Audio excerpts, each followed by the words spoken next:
আসসালামু আলাইকুম। ওয়ালাইকুম আসসালাম। কেমন আছেন? আল্লাহ ভালো রাখছে। আপনি বাংলাদেশ চলচ্চিত্রের একজন স্বনামধন্য ব্যক্তি এবং আপনার জন্যই বাংলাদেশ চলচ্চিত্রের আবির্ভাব। আজকে একটু আপনার কাছে আসলাম, ভাষা শহীদ দিবস আজকে। ভাষা দিবস নিয়ে আপনি একটু কথা বলবেন।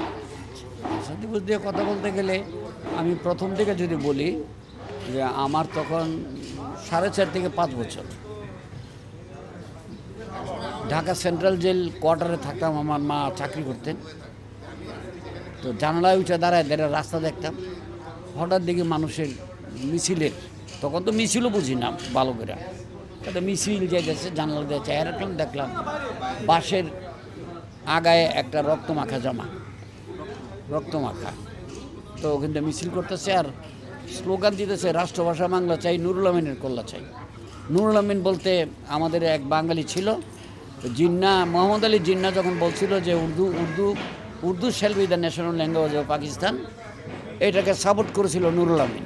যে জন্য করেছিল রাষ্ট্রভাষা বাংলা, তখন ওই যে উর্দু ন্যাশনাল ভাষা হিসেবে ডিক্লেয়ার দিল, তখন নুরুল আমিন সাপোর্ট করেছিল। তখন জিন্নার থেকে বেশি রাগ হয়েছিল আমাদের বাঙালিরা নুরুল আমিনের উপর, কারণ বাঙালি হয়ে আসে নুরুল আমিনের কল্লা চাই। তখন তো বুঝি নাই, আস্তে আস্তে বয়স হয়েছে, একটু বয়স হয়েছে পরে আমি জিজ্ঞাসিলাম যে আচ্ছা আম্মাকে, এই যে বাঁশের আগে একটা রক্তমাখা জামা, তখন 5-6 বছর, 6-7 বছর, এইটা কি? তখন কইছে যে এটা হলো ভাষা আন্দোলনের, আর একটু বড় হইলে বুঝবি।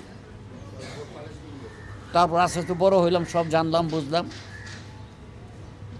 আমি কুমিল্লা হাই স্কুল থেকে 1965-এ মেট্রিক পাস করলাম।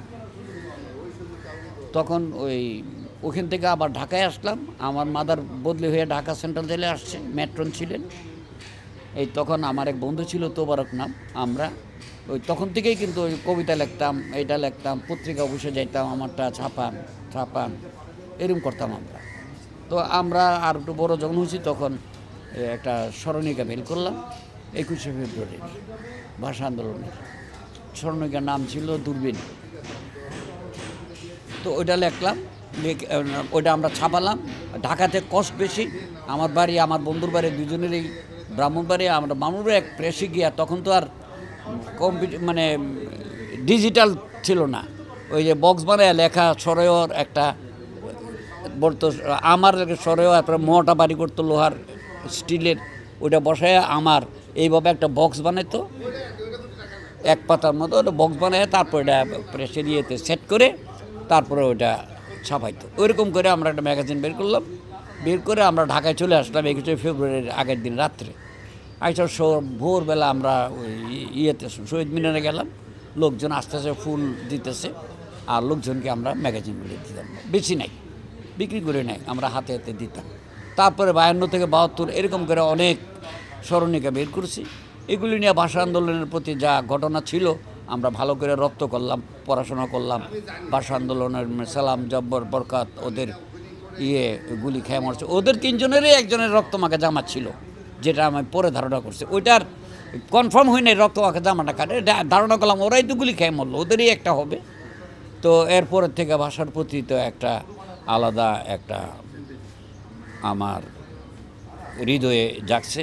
এবং এই যে মোহাম্মদ আলী জিন্না, এখানে তো আর কোনো গালাগালি করার জায়গা নাই, তো গালি দিতাম। ওকে বলে কায়েদ আজম মোহাম্মদ আলী জিন্না, কায়েদ আজম। অনেকে বলে কেন বলবো, কায়েদ মানে জাতি, আজম মানে প্রধান, জাতির প্রধান মোহাম্মদ আলী জিন্না, সে তো আমাদের জাতির প্রধান ছিল না।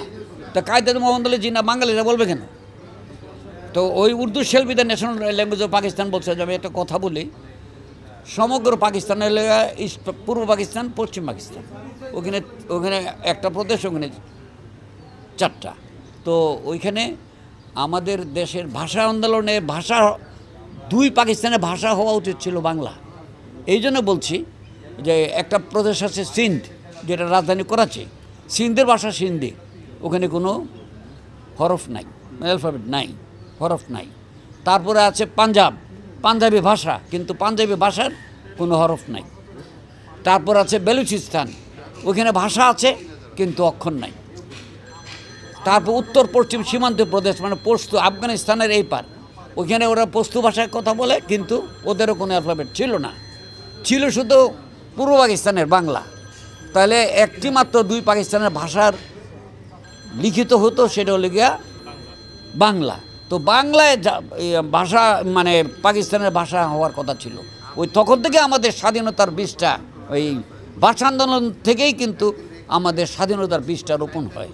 এই তখন থেকে কিন্তু আমরা ভিন্নভাবে, মানে ওরার ভাষা আমরা কথা বলবো কেন, হিন্দি ছবি আসতো, উর্দু ছবি আসতো। আমাদের দেশের পরিচালকরা, এই আব্দুল জব্বার খান সাহেব 52 না কততে আমাদের ওই মুখোমুখি তৈরি করছে, ওখান থেকে বাংলা চলচ্চিত্র নির্মাণ হয়েছে। সেখানে বাংলা চলচ্চিত্র, বাংলা ভাষার প্রতি মানুষের একটা ভালোবাসা নতুনভাবে জন্মাচ্ছে। এখান থেকেই এই ভাষা আন্দোলনের বীজটা যেখান থেকে রোপণ হয়েছিল সেটা আমি বললাম।